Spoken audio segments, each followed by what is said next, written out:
यांनी परळी शहर पोलीस ठाण्यात एक फिर्याद दिली की पंकजाताई मुंडे यांच्याविषयी इंस्टाग्रामवर अभि तळेकर या दादा या इंस्टाग्राम ID धारकाने पंकजाताई मुंडे यांच्याविषयी अश्लील वक्तव्य करून गुन्हा केलेला आहे. त्यानुसार काल गुन्हा रजिस्टर नंबर 93/2024 प्रमाणे परळी शहर पोलीस ठाण्यात गुन्हा दाखल करण्यात आलेला आहे.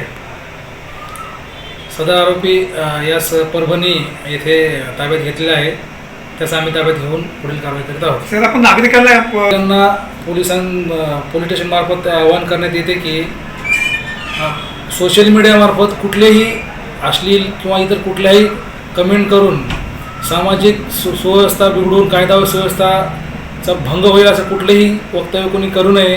केल्यास त्यांच्यावर पोलीस स्टेशनमार्फत कठोर कायदेशीर कारवाई करण्यात येईल. ABP माझा, उघडा डोळे बघा नीट.